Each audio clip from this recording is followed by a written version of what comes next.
Linnutee on seal, näed. Ei, see ei ole linnutee, see on Orion.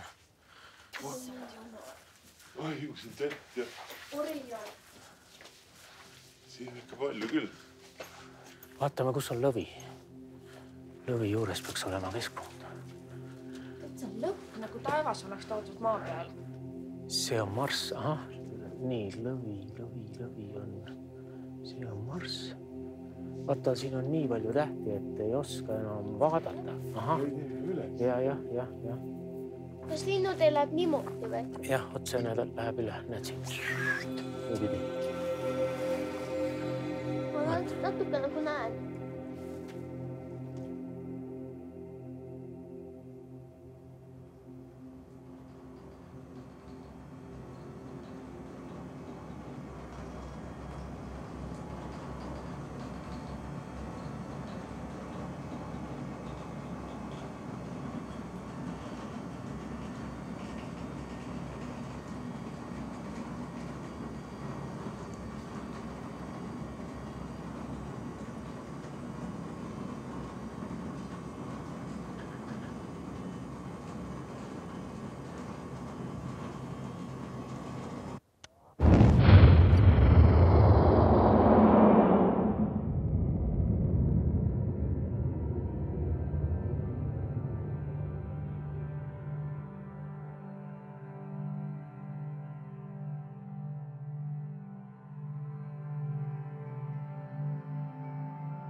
Miks see universum, kus me elame, on just niisugune, nimelt selgub, et on teatud niisugused füüsikakonstandid, mis on väga täpselt nii timmitud, kui nad oleks natuke teistsugused, et siis ei oleks kas üldse näiteks keemiliste elementide tekke ei oleks võimalik või üldse tavaliste ainet ei tekiks või üldse oleks tihedust kas liiga suur või liiga väike. Ühesõnaga, need konstandid on väga täpselt timmitud selliselt, et elu on võimalik, mis on eelduseks ka selleks, et saab olla nii-öelda intelligentne elu. You might want to ask what's behind the law, who has done the laws? Are they there by coincidence, by chance, or there is something who did it? And then the answer, I think, is personal. You might want to think, no, it's just a coincidence or just as it is. Or you might want to say, no, if there is something so complex, so beautiful, and so organized, there must be a plan behind it. And sometimes I think also you want a plan because you think because you need a plan.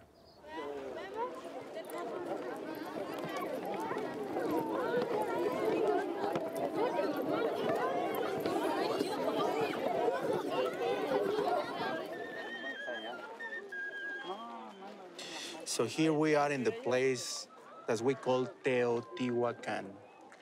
Teotihuacan, this is spoken in Nahuatl dialect, spoken by the Aztec people.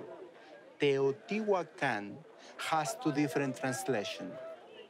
Official translation, the first one, that means the place of our gods.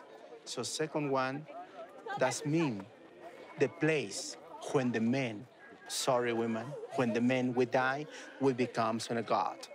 But anyway, dead or gods, forget it.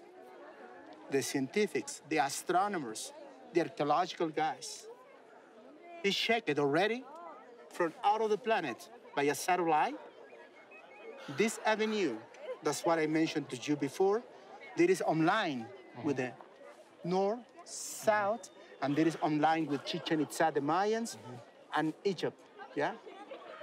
Because anything in Teotihuacan, they build it because they like it. No, they have to watch the stars and then they build it. This is an astronomical place. See kõik, mis ta rääkis, no see matemaatiline hookus-pookus, et see on kõik hookus-pookus nagu ta ongi. Et kõiki numbreid võib omavahel seostada vastavate koefitsientidega ja saada siis maakauguse päikesest, eks, või siis ühe püramiidi kaugus teisest võrdub mingisugune muu, ei ole püha asi, eks. Aga see, et nende insenerid suutsid selliseid asju nagu püsti panna, nii nagu Egiptuseski, et see on ikka imeline muidugi. Aga see, et selle ümbermõõt jagatud kõrgusega ja korrutatud veel mingi koefitsiendiga on maa ja päikese vaheline kaugus, et see on bullshit. I will send you a little cerveza. Or you will send me. Oh, tequila for you. For me, cerveza. So this is a good. Well, so still today we have a lot of mysteries. Yes, of course. A lot. Yes.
Praeguseks tundub, et mingis mõttes tõde on muidugi olemas, aga samas on see tõde ikkagi väga ebamäärane, kui me tegelikult ju praktiliselt 95-96% oma universumist ei tunne, nimetame seda tumedaks energiaks ja tumedaks aineks.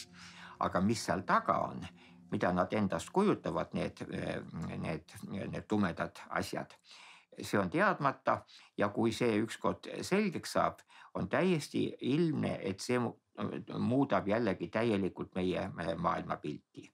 Kuidas me ei tea?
Kaua sa oled nagu, ütleme, et astroloogia huviline või selline olnud? Astronoomia. Astronoomia.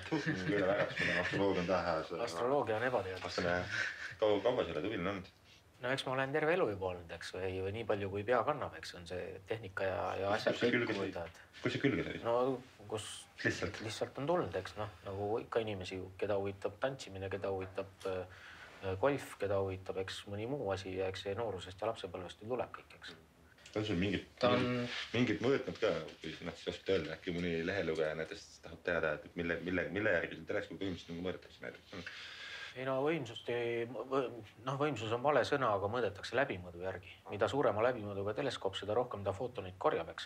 Ja seda rohkem ja teravamat ja kontrastsemat ja ilusamat pilti ta siis ka annab tulemust, eks. Kas möödub mõni päev ka, kui sa ei vaata teleskoobis siis? Muidugi möödub. Ütleme, kui pilve on. Aga ütleme, et kui on mõni selline päev, et kui on selge taevas ja saab midagi näha, kas siis ka mõni päev möödub? No eile tuli 8 tunniks Tallinnasse väike täht oli natuke näha ja siis ma olin kohe jälle ametis, eks. Ja naine oli jälle kuri. Jälle sa istud seal arvutitoas ja midagi ei tee ja telekat ka ei vaata minuga koos. Ma arvan, aastal 96-7 võis olla esimest korda, kui Raivo hakkas nendest teleskoopidest ja sellest teemast nagu rääkima, siis mis minu esimene asi siis oli, mis ma selle peale tegin, et ma kinkisin Raivole sünnipäevaks teleskoopi ajakirja. Et no ütleme, et see tuli niimoodi tasapisi, et tegelikult see selline entusiasm ja huvi nende tähtede vastu, sellest ma sain aru alles siis, kui need teleskoobid olid juba olemas. Et kui palju ta viitsis seal öösiti istuda ja vaadata ja kui ärevil ta ise sellest kõigest oli ja kui palju ta sellest rääkis ja noh. Kõik sai alguse aastaid tagasi, kui ühel hetkel ma tundsin, et minu femme fatale on saabunud minu ellu. See oli raske algus. Igal õhtul, kui taevas oli selge, võtsin oma suure raske teleskoobi, tassisin ta välja, panin 3 jala püsti ja eriti raske oli seda teha siis, kui väljas oli -20 kraadi. Kuid minu jaoks oli kõigel sellel oma väärtus. Et end natukenegi paremini tunda, otsustasin ehitada koduaeda väikese observatooriumi, kus kohtumised oma armukisega oleks mugavamad ja pikemad. See õnnestus suurepäraselt. Kirg aga aina kasvas, tehnika läks aina paremaks ja see viis mind edasi järgmisele tasandile. Kõik töötab tänapäeval üle interneti ja see on koristanud minu teelt kõik takistused kohtumaks oma elu mõttega.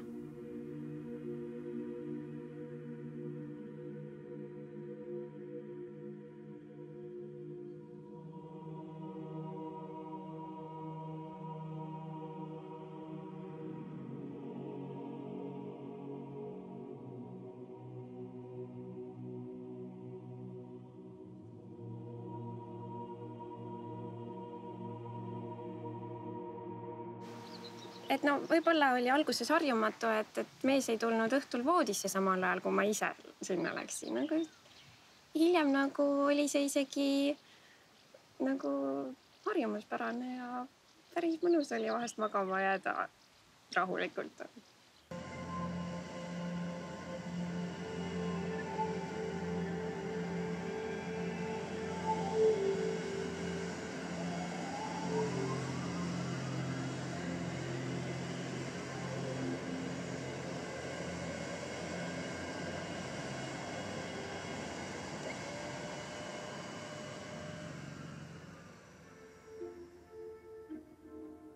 Siin ei näita, aga reaalses elus hakkavad siin oksetükid lendama. Inimesed on südavaha kõik.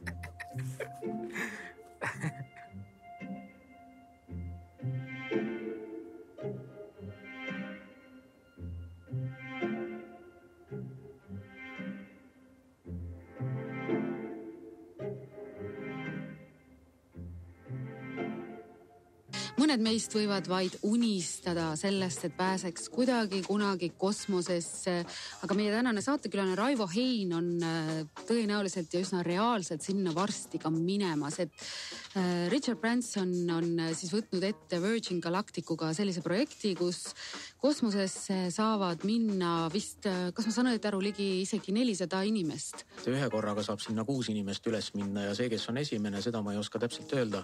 Aga vist 400-500 inimest on praeguseks ostnud omale pileti. Ma saan aru, et olete seda pikka aega seda sõitu ette valmistanud ja nüüd paari lähema aasta jooksul te plaanite ikkagi ette võtta selle reisi, mis maksab $2 miljonit. Mida te loodate sealt leida? Ma loodan mingit ülevat tunnet saada seal sellist tunnet, mis kinnistab jälle seda mõtet, kui väikesed mõttetud liivaterad me kogu selle suure universumi kõrval oleme. Pilet siis vana arvestuse järgi 2,1 miljonit krooni, uue arvestuse järgi peaks siis olema kuskil 134 615. No täpsemalt $200,000. Jah, $200,000. Seal on siis matusekulud sees, ma sain aru. Seal on sul see kulu sees, et astronoomina, mis on sul ilusam surm, kui saada vaakumis tagurpidi keeratud. Seestpoolt väljapoole. No, lapsena oli ta, teate, mis ma ütlen, täitsa tavaline poiss. Suur pluss, et ta luges väga palju. Luges muidugi neid ulmejutte, tegi oma ulakusi ja selle esimesed suitsud ka olid ja ma elasin väga üle sellest. Minu meelest ta oli, kas ta oli 10-aastane või ja päris noor. Vaatsin, et ära enam võtta, kuidas ma palusin, et ära enam. Ega ma ei näinudki, et ta oleks tõmmanud. Aga nurga taga ikka tõmbas võib-olla. Muidugi, kui sa vaatad, siis see on nagu selline ei ole sürvärk. See eemalt vaatad, siis uks on selline, eks, mis korralik rauduks, eks. Aga ta värv on selline kahtlane ja ta läigib nagu kahtlaselt, eks. Ja noh, siit saad piiluda ka veel, eks. Ja siis, kui sa seda hoonet kaugelt vaatad, siis noh, siit vaatad, siis näed ainult esimest seina, eks. Ja siis ta tundub selline, ma mäletan, ühes Asimovi ulmeraamatus oli ka, eks, kus oli selline sein püsti ja seal oli uks ja kui sa sinna sisse astud, siis sa saatud paralleelmaailma.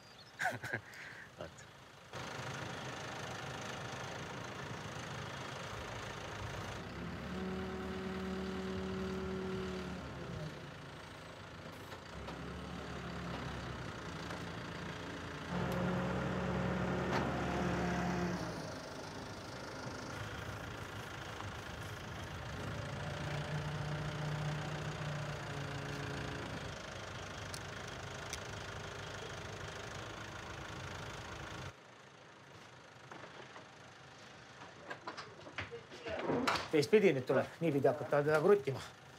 Nii, oota, stopp, hoidke teda paigal.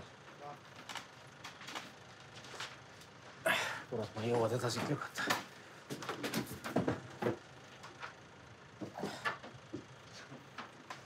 Pean need panema.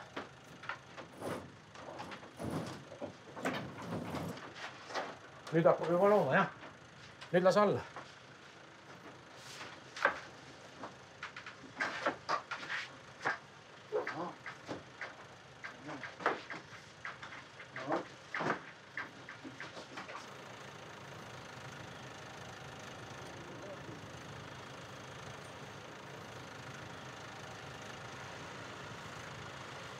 Kui see ülemine äär, vaata, see on nii inetu, eks. See tuleb nüüd sinna pleki alla just panna. Kuule, see on küll vägev värkita. Maskuliinne, selline falloslik.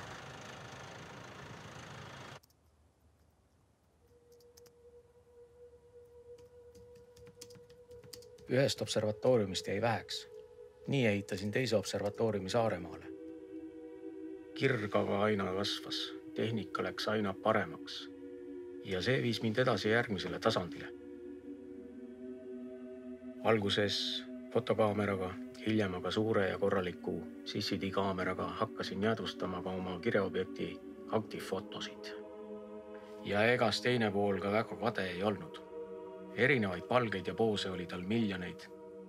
See tegevus erutas mind veelgi ja nagu narkootikum imes enesesse. Ja siis, kui mõned päevad tagasi oli pilvevaba õhtu, otsustas kosmos loorid langetada ja oma kaunimad ilud paljastada. Kiirelt sättisin tookord oma aparatuuri valmis ja säristasin teda kokku üle 4 tunni. Tulemuseks hingematvalt kena loorisumu. Eesriide udukogu. Kaunil lapsel 1000 nime.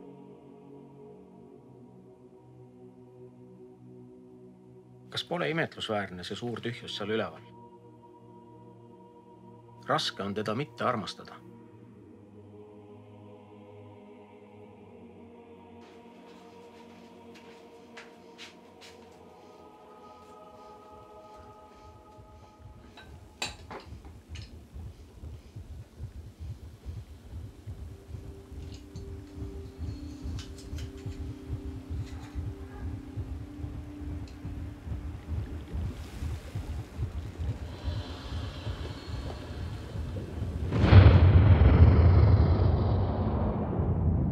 all stars explode when they die. That doesn't mean that they're completely destroyed, but they lose a fraction of the star, which is ejected into space. This is fantastic because it's the only way that all the elements which are created inside the stars are disseminated into the universe. And this is fundamental because everything you see here, everything which is more solid, which is solid, is something that comes from a star. So they explode. Normal explosion, like planetary nebula, we can call it a sort of a gentle explosion. Yeah, because everything is ejected at a speed which is very high for us, but is very low compared to other cases. Yeah, and then there are the most spectacular, which is the supernova explosions, which also produce a lot of new elements. So all the nebulae you see, which is planetary nebulae, the nebulae around supernova, which are called supernova remnants and so on, are the vehicles to distribute in the universe all the elements that were not there at the beginning of the universe.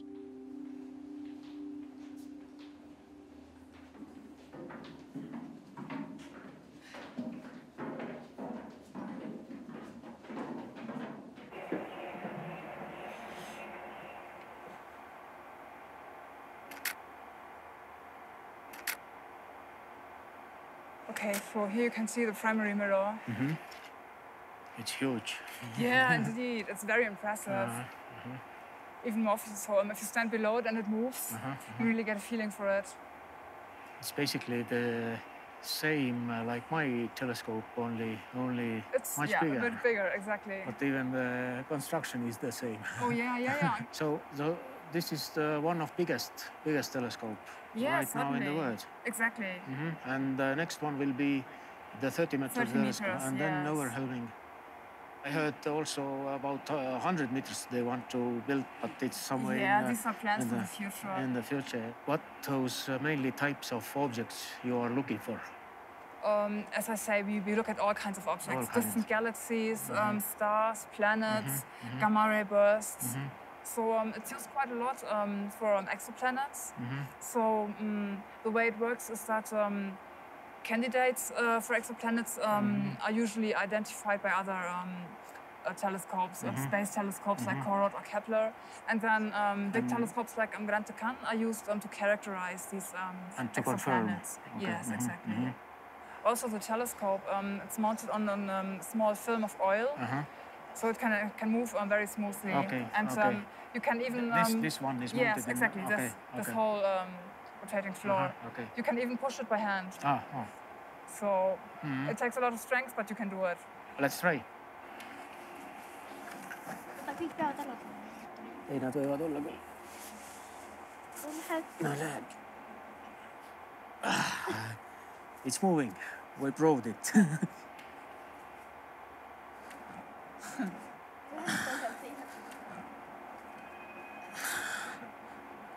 Näed, aina kiiremaks läheb.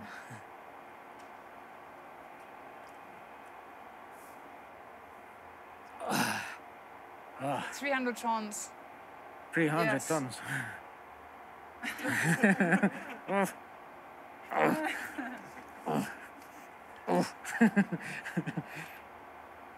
I always liked science, so and particularly astronomy. So I studied physics with the idea of becoming an astronomer. So I'm living my dream. So you are very happy. Yeah, I love it. Ütleme niiviisi, et teadlasel on teatud asjad, mille olemasolus ta ei kahtle. See on see, mida Kuhn nimetas paradigmaks. Mingisugused põhitõed, no näiteks, et mateeria on olemas või põhjuslikkus on olemas. Näiteks usub teadlane tihti, et kõigil on põhjus. Midagi juhtus, ta otsib põhjust. No see on täiesti normaalne. Ta otsib põhjust, jah. Esimene asi ongi, kõigepealt aru saada, et usub. Et ei olegi nii, et on mateeria. See on üks esimese asju. On ju nii, et normaalne inimene, aga mis siin arutada, see on selge. Ainult lollakas võiks teisiti mõtelda. Kunagi öeldi seda Jumala kohta ka, et ainult lollakas võib arvata, et Jumalat pole olemas. Nüüd on ka umbes niiviisi, et kuidas Jumala tõestus omal ajal tehti. Need ei olnud sugugi mitte nii, et inimene kahtles Jumala olemasolus ja siis hakkas Jumalat tõestama. Vaid asi oli selline. Oli selge, et Jumal on olemas. See, mis on endast mõistetav, peab ju olema ka mõistusega tõestatav.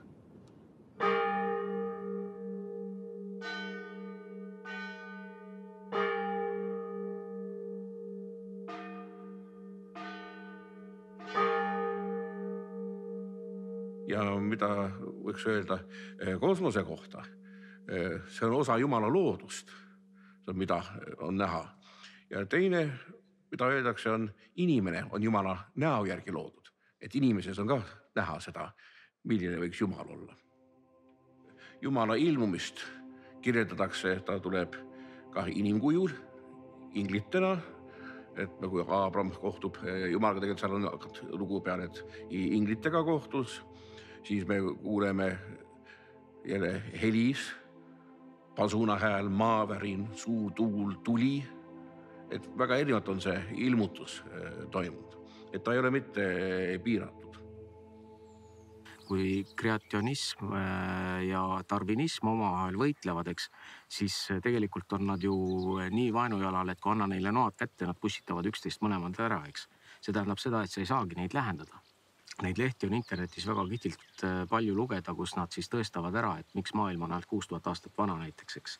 Ja naeravad suure häärega, et maakera ei ole tegelikult ümargune, et ongi lapik. Ja nad teevad oma suured tõestused sinna ära. Aga kuidas saab inimesi mõjutada on just see sama kool ja lapse haridus. See on kõige tähtsamaks. Kui sa iga päev sisendad lapsele sisse, et Jumal on taevas ja maakera on lapik, siis ta hakkabki seda uskuma. Aga õpetage natukene teaduslikult mõtlema inimesi. Suunake just lapsi sinna poole. Et see sama asi, millest juba juttu oli, küsige küsimusi ja otsige vastuseid, miks see muru siin kasvab ja miks see päike seal vaiub ja miks see tuuleveski seal pöörleb, eks, ja miks on taevas sinine ja me ju küsime iga päev küsimusi. Inimesed on harjunud teatud sorti teaduspropagandaga. Teaduse nimel on neile valetatud, on seletatud, et teadus seletab maailma ära. Teatavad asjad, teatavad mustrid, mida koolis umbes nüüd füüsikatunnis laps hakkab ette kujutama, et ta tõepoolest saab aru, mis on mass ja kuigi õpetaja ka ei tea seda ja ka ei tea teadlagi, mis on mass või mis on inerts või nii edasi.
Apostel Paulus oleks väga huvitav võrdum on.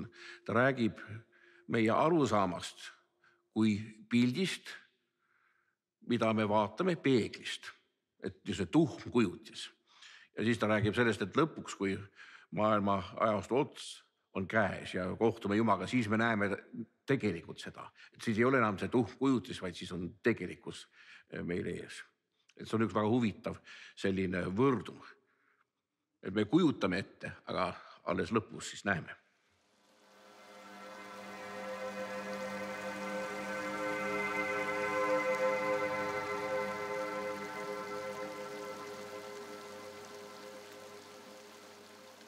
Ateistina ma seda ei saa kuidagi uskuda, et nagu üks ülim jõud on või ülim tõde on üleval, eks. Et ilmselt see ülim tõde on võimalik panna ka valemitesse väga edukalt. Aga teistpidi seda nad ju iga päev otsivadki, kõik need teadlased, astronoomid ja mina ütlen, et see Jumal väljendub lõpuks valemiseks, aga kas nad sinna üldse jõuavad?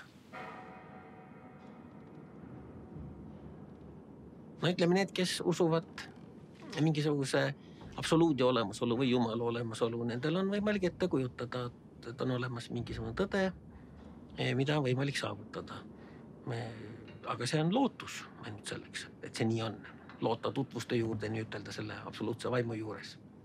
Teine variant on ette kujutada, et maailm on nii totakalt lihtne, et iga lollgi võib aru saada, kui ta natukenegi pingutab.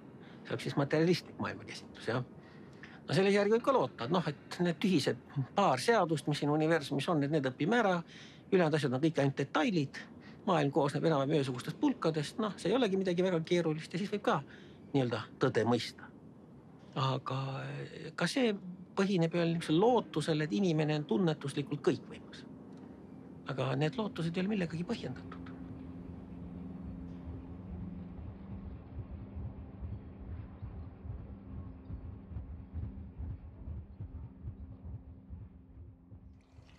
Saatus jah on olemas. Nii nagu inimene sünnib, nii temaga hakkab ühes käima saatan ja ühe õla peal saatan, teise õla peal ingel. Ja nüüd siis, kes see nüüd kumb peale jääb? Vaat seda ma usun.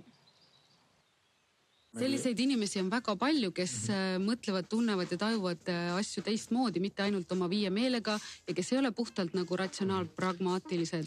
Me võime ilmselt veel paar tundi selle üle vaielda, aga ma tahan öelda, et inimesed mõelge, kui teile midagi räägitakse, mõelge seda. Mina ütlen ka, inimesed tõesti mõelge, on oluline ise mõelda, enda jaoks leida sobivad asjad ja igaühel on niikuinii oma tõde, eks ju.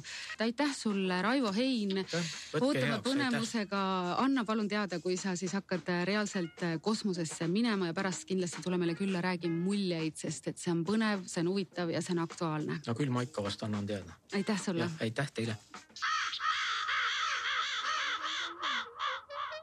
See on Raadio 2. Sina olid oma tööd ja oma saadeteks, aga mind just häirivad need inimesed, kes seda juttu räägivad ja nad räägivad seda lihtsalt nagu oleks see puhas tõde, kurat, ja te peate kõik seda uskuma. Aga see ongi nende tõde. Aga Raivo, nemad ju räägivad silmade särades ja ise nad ju usuvad. Jah, aga seda ma ütlengi, et täpselt samamoodi võid sa hullumaja minna ja vend ütleb, et mul on nurgas Napoleon, eks, ja ma näen teda, aga sina ei näe, eks. Samas on need teemad, mis on meie ühiskonnas olemas, samas on need nii-öelda nähtused ja inimesed, kes on, et keda on vaja ka käsitleda, aga minu meelest kas või lihtsalt nii-öelda antropoloogilisest seisukohast, et sa inimene, kes ikkagi, tal on täiesti teistlaadi maailma käsitlus. Kuidas tänapäeval üldse aru saada, mis on õige, mis on tõde, mis on sulle hea, mis on... Ainult läbi hariduse omandamise. Või katse jah, aga eks emotsioonid tahavad ka toitu ja välja ja siin ongi see. Jah, aga suur tänu. Aitäh. Kohtume jälle ja kuulsu saadet.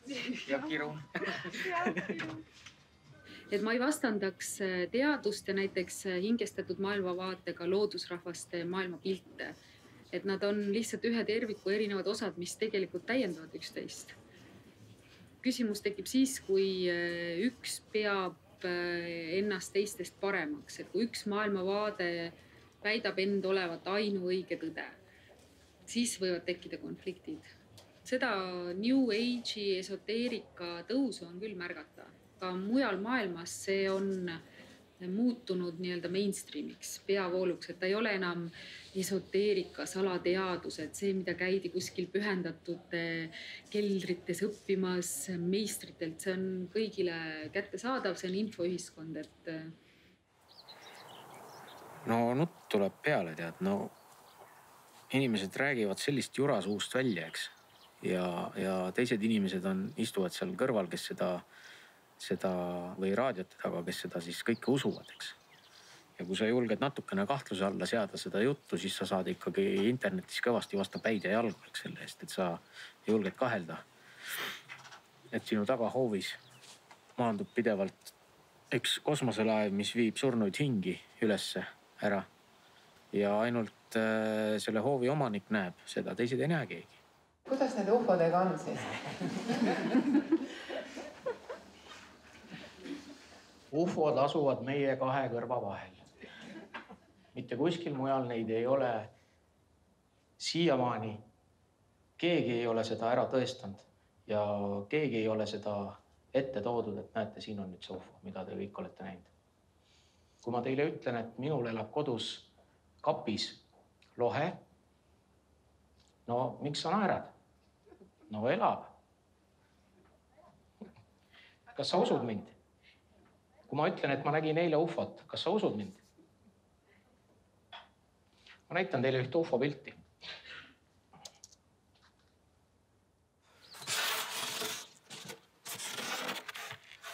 Nii. Tegelikult on niimoodi, et see pilt on vastavalt erinevatele ajastutele erinev. Et vanasti keskajal olid UFOd mitte sellised, nagu nad on tänasel päeval, vaid inimesed kujutavad ette ainult ikkagi asju tänu sellele, millega nad saavad luua endale seoseid ja mis on iga päev nende ümber, eks.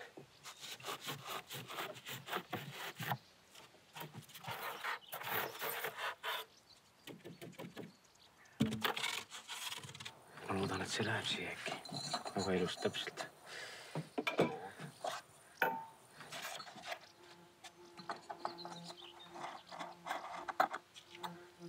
Nii, hakkab loova juba.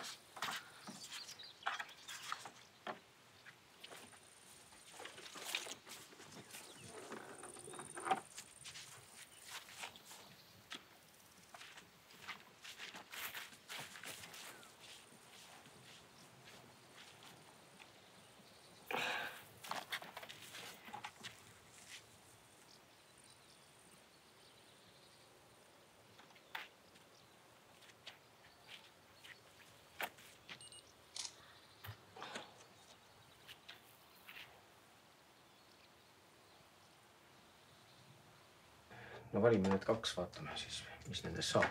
Tuleb midagi välja.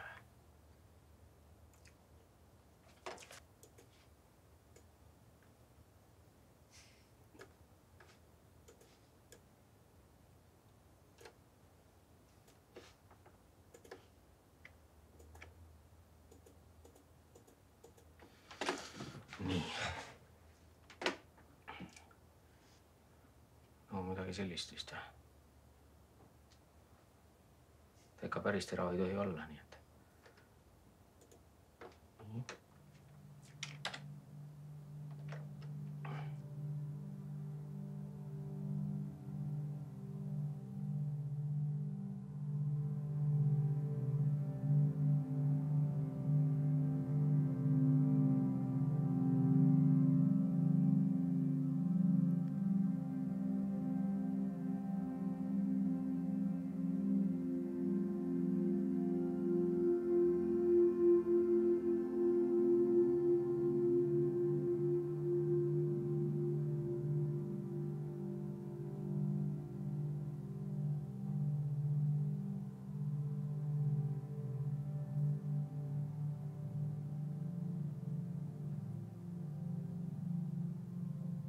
Kogu tänapäevane tehnoloogia, kõik see, millega ka iga viimane nõidadesse uskuja kasutab mobiiltelefoni ja 1000 teist asja. Kõik see ei ole ju muud mitte midagi, kui see on mitte ainult teaduse ja tehnoloogia saavutus, vaid see on ka iga päev ja iga sekund selle teaduse õigsuse tõestus.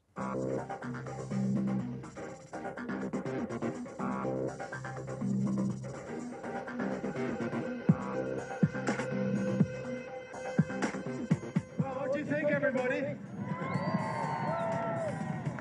isn't that the sexiest spaceship ever? CSS Enterprise. This here today is definitely one of the coolest things that I've ever done. And look, she's beautiful.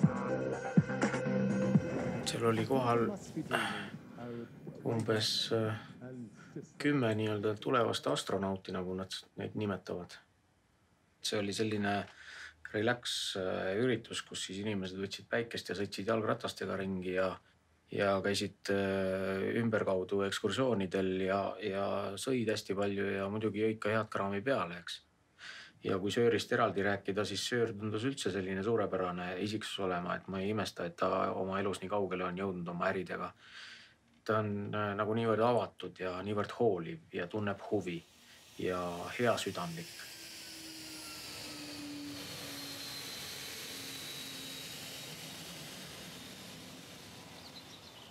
Ja kui teda sinna järjekorda pannakse ja tema järjekord tuleb, no ma ei saa nüüd öelda, et vaat nüüd ära mine ja mis seal kõik.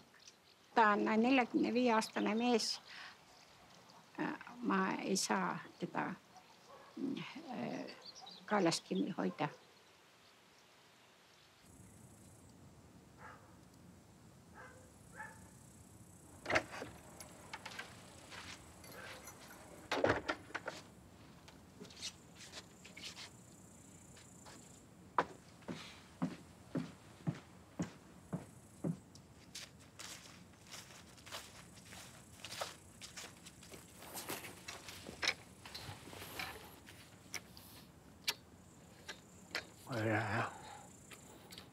Siis on tehty koron. Niin.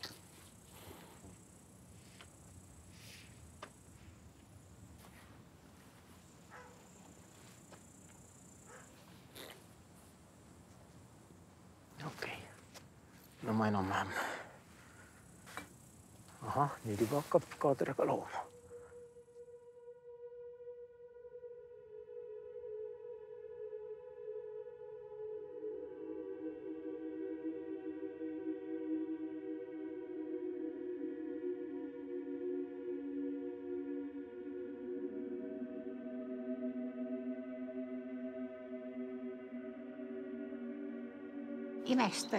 Väga imestasin, et selliseid asju saab pildistada ja selliseid asju on meil, kas ma ütlen nüüd galaktikas või ütlen õieti. Nii et väga huvitav oli.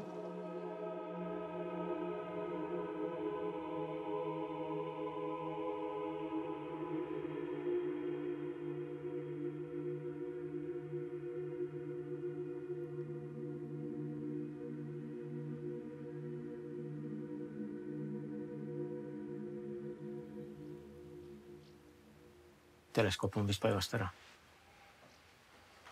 Aga noh, eks nad ajapikku ikka lähevad, kui mitte arvestada, et see üks kruvi, mis seal on läinud kahtlaselt kõveraks ja keegi on seda nagu väänanud, kuigi sees nagu keegi ei ole käinud siin. Ja ma ei kujute ette, kuidas see on juhtunud. Vaata, mis sellest kruvist on saanud. See kruvi, mis seda telge liigutab, eks, on kõver ja pealt on need täitsa ära kraabitud. Siia ei saa mitte midagi vastu minna. See on ära fikseeritud ja ta seisab siin kohas, eks. Müstika. Keegi on seda väänanud või silmaga on näha, et on väänatud, aga kes või mis olukorras see on niimoodi läinud, ei mõtle välja. Sellised asjad ruineerivad hinge. Kurat, ma ei viitsi jännata, muidku mõtle ja leiuta ja jälle ei tule välja, siis paned lihtsalt kinni ja lõpetad ära, eks järgmine päev siis, kui tuju jälle on parem, hakkad uuesti peale, eks. Samas jälle on tore ju. Ega ükski hobi ei ole probleemivaba. Et kui sa millegagi tegeled, siis seal on ka tagasilöögid ja eks need tagasilöögid koos õnnestumistega annavadki sellise kogu asjale selle õige meki külge. Aga loomulikult, kui tagasilööke on palju ja sellist remontimist ja tarkvara uuendamist ja juhtmete vedamist ja sellist, siis see tüütab ära, et need asjad nagu võiks töötada nii, nagu nad on mõeldud töötama.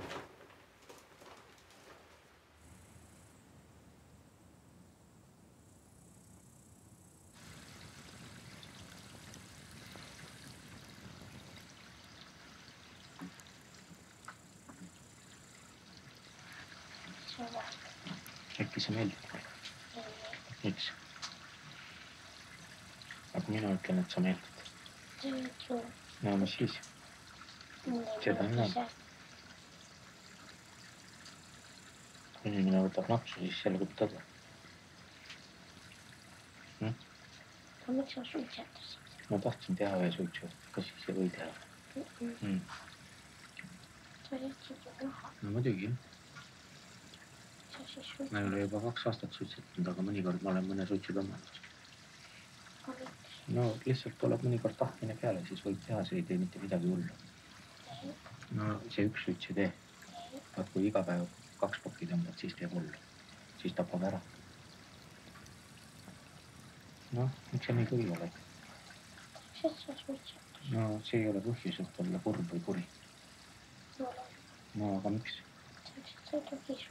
No aga ma ei suitseta ju. No aga ma ütlen sulle, et ära ole kurb. Sellest ei ole midagi. No sa pead enda sisse ka vaatama, et see ei ole põhjus, mille pärast kuri olla ja kurb. Kui ma enne suitsetasin mitu pakki päevas, siis sa ei olnud kuri ega kurb. Siis ma olin aru. No võt, järelikult siis on see ikkagi otsitud põhjus.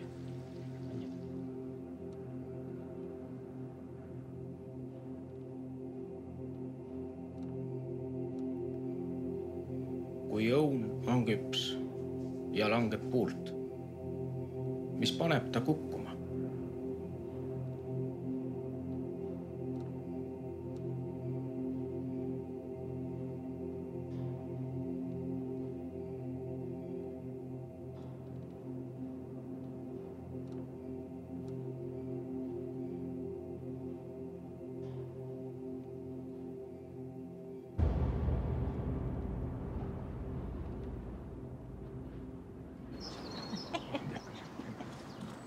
Siis sa pead tulema neid maasikaid ümber siia ütlema. No jah, eks ma tulen siis panen. Tule võta siit see nüüd, Meeter. Jaa, näe võtta. Kuidas emaga läks hästi? Hästi, jah. Ema on mul väga tubli, nii et ma olen kohe tema üle uhke. Tema sinu üle ka? On või? Mina jah, olen jah. Oled hea poiss. Noh, sa oled jälle hea ema. No, eks igaüks püüa nii. No okei, ma siis saadan sind ära. Kuule jah, ma lähen ära siis.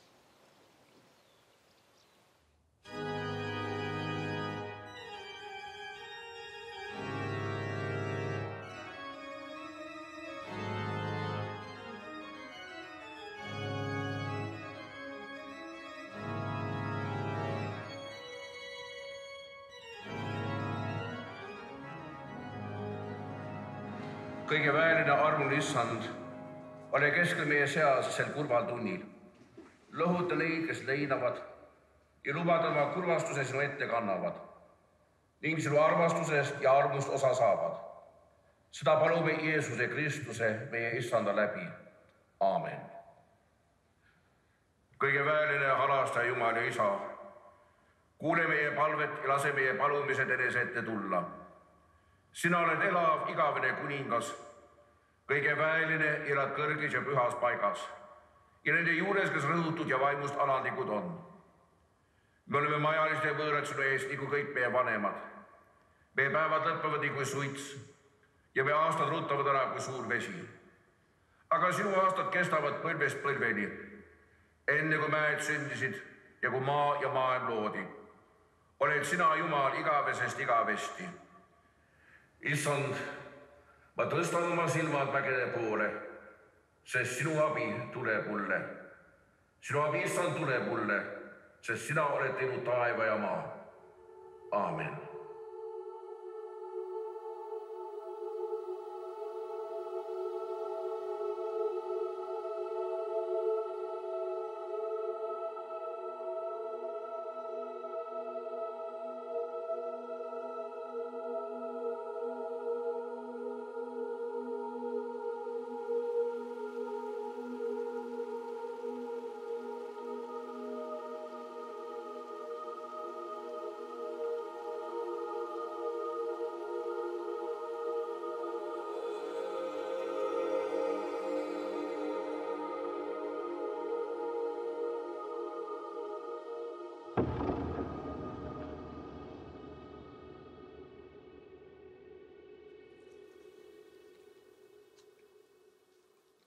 Üks on selge, et kui on sobivad tingimused olemas, siis elu tekib. Aga kuna tähti on ikkagi lõpmata palju, praktiliselt lõpmata palju ja isegi galaktikaid on palju ja järelikult elu tekib ka lõpmata palju kordi ja elu ka antud planeedil sünnib ja sureb. See materjal, mis on nüüd elu tekkimiseks vajalik, teatud orgaanilised ained, see tekib universumi arengu käigus ka väljaspool, ühesõnaga kosmilises udukogudes. If life is a normal thing wherever it can it can burn, then there must be life everywhere. If it's intelligent or not depends on if it's rare that there's intelligent life or not in the universe, and how long does an intelligent civilization live. It's more likely that there is life than there's not. Yeah. And you see, even here on the Earth, we are discovering kind of lives which are incredible. Yeah, there's life 50 kilometers below the ground, where pressure, there's no light, nothing. There is a lot of life. In fact, it's called biomass below the ground is much more than the biomass on the ground. Mulle kuna alati meeldis omal Tõravere aegadel veel nalja teha, et me sõitsime rongiga Tõraveresse ja ma küsisin, et mis asja need autod seal tõkkepuu taga seisavad. Alati, kui ma mööda sõidan, alati autod seisavad. Ükskõik mis kellaajal, ükskõik mis nädalapäeval. Järelikult on ju rumal seista seal tõkkepuu taga, sest et tõkkepuu on alati kinni. See on nüüd antroopne mõtlemine, eks ole. Aga võib-olla muul ajal, kui mind kohal ei ole, siis võiks ka lahti olla.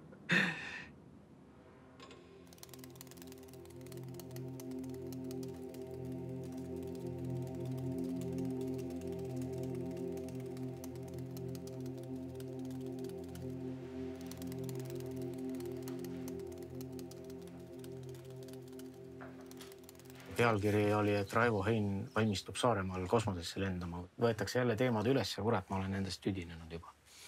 Selleks, et mul ei ole väga palju midagi uut lisada ja ma ei tea, millal ma sinna kosmosesse lähen ja äkki ma ei lähe üldse, me ei tea ju veel midagi, eks.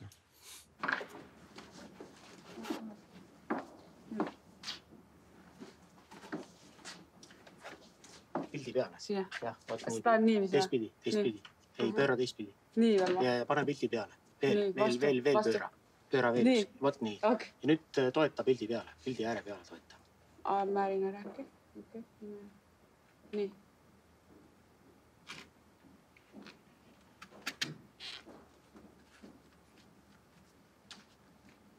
Nii, okei. Okei.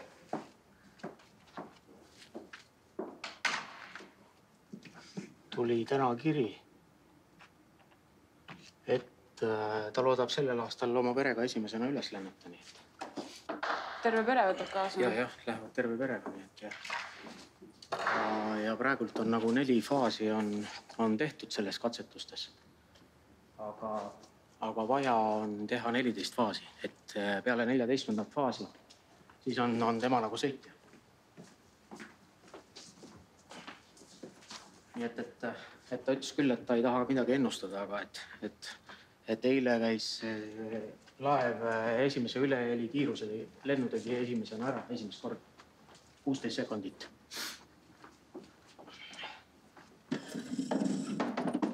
Nii et hakkab lähemale jõudma.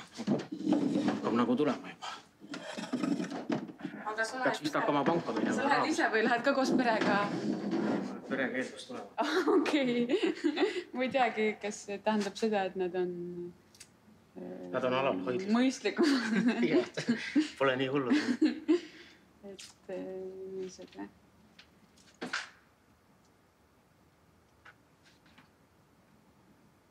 Ära suru vastu seina seda. Ei, pane ta täpselt nii, et ta vabalt seisab. Võib osutuda, et see reaalsus, mida me peame reaalsuseks ja kosmoseks, et see on kõik teatavat sorti illusioon. Ja me peaksime tegelema hoopis teiste küsimustega. Nii et kosmoseid on meil niigi võimalik saada ja selle maailmapildi järgi näiteks ei ole mingi probleem. Ükskõik kus maailmades ringi kõndida ja jalutada ilma igasuguse tehnikata universumite vahel ja ajas ja ruumis. Ma lihtsalt ei taha öelda seda teooria tõsina, ma lihtsalt rõhutan, et see vaatenurk ei ole sugugi absurdne, vaid see võib olla vägagi arukas. Aga see eeldab inimese totaalset muutumist. Ja nii palju, kui me inimkonda tunneme, ei ole ta 5000 aasta jooksul küll muutunud mitte kuidagi.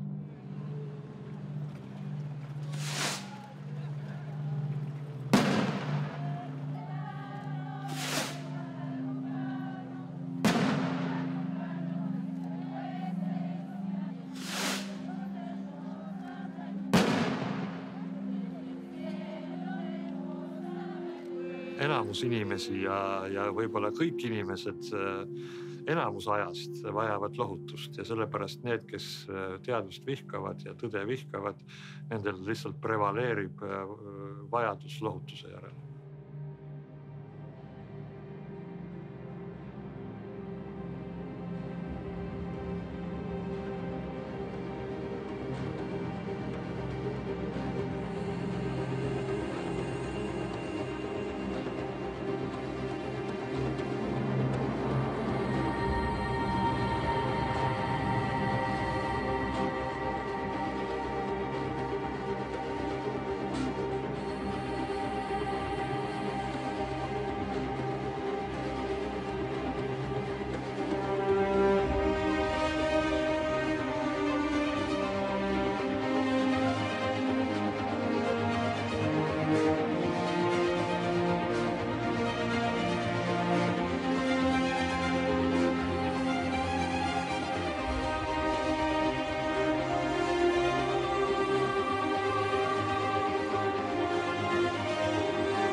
Johannese evangeeliumis Jeesus kõneleb, mina olen tee, tõde ja elu.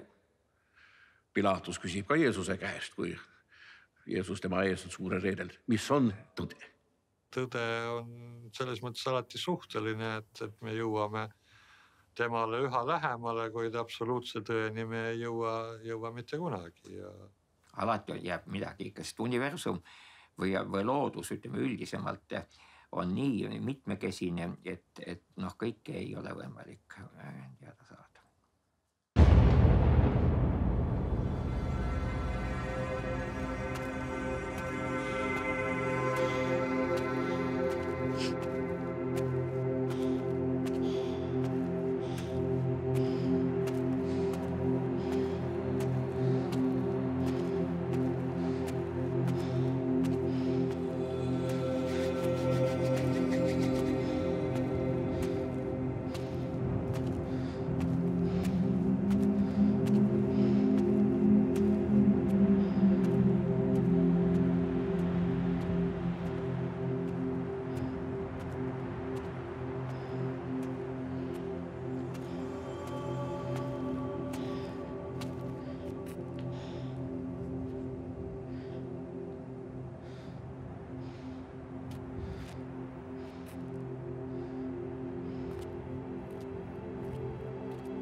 On öeldud, et astronoomia on alandlikkusele sundiv.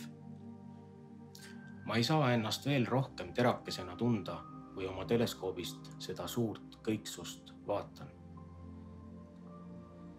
Ei ole ilmselt paremat võimalust nende väidete kinnitamiseks, kui see kauge pilt meie väiksest kodust. Vaata seda väikest täppi. Vaata lähemalt. See siin on meie kodu. Need seal oleme meie. Sellel punktil on kõik, keda sa iial armastanud oled. Kõik, keda sa kunagi tundnud oled. Kõik, kellest sa kunagi kuulnud oled. Iga inimene, kes kunagi elanud. Kõik lilled, loomad, putukad, mäed, jõed ja mered. Maa on siiani ainuke maailm, tuntud kui elusadam.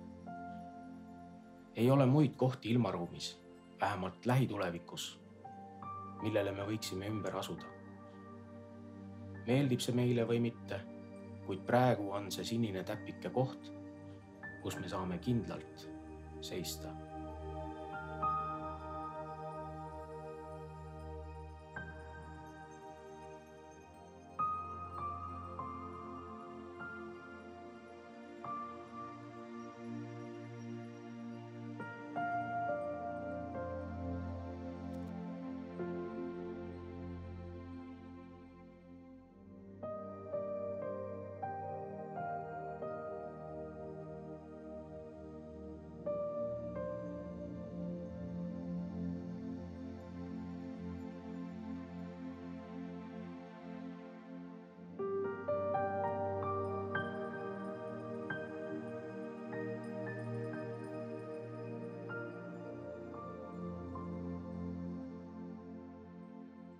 Kui asjad oleksid teistmoodi, siis nad oleksidki teistmoodi ja kõik.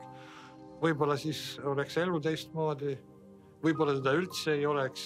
Ja ma arvan, et maailma ruumil on, sest ausalt öeldes ei sooja ega külma, kas me siblime siin ringi või ei sibli.